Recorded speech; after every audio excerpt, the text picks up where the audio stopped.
I don't know whether Patrick Horgan will play this weekend. Would be one way hoping that he plays, because it makes it an even more of a marquee game in my own club ground, and will probably draw more people. But from an Offaly point of view, you probably would not like to see him play, because they've already got enough different guys that can hurt us already. I'm starting to think he might not be a guaranteed starter this year. Patrick Horgan? Yeah.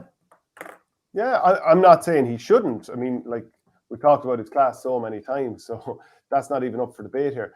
But come 5th of May, he's going to be 34 years of age.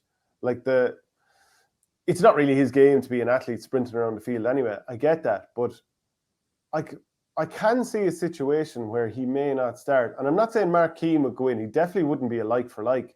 But I think it was Anthony Nash who was talking this week that he had him in schools level and he helped him win the Harty B.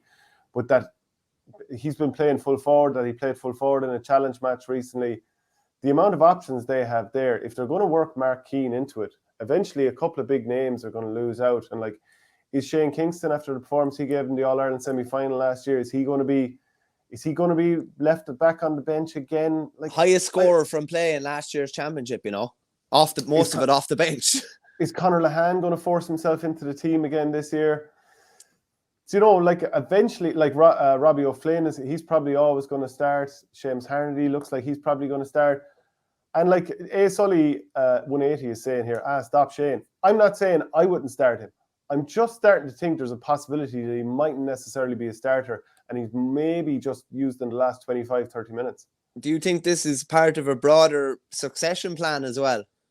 Maybe. I mean, because obviously they'll have to plan without him at some stage. He's the sort of lad that I think he will never himself retire from Cork hurling. You know, it might be a case that he just stops getting picked anymore. But I just don't think it's absolutely guaranteed that he'll start. I would say it's probably like 60%, 65% that he will start. But I just don't think it's a foregone conclusion anymore.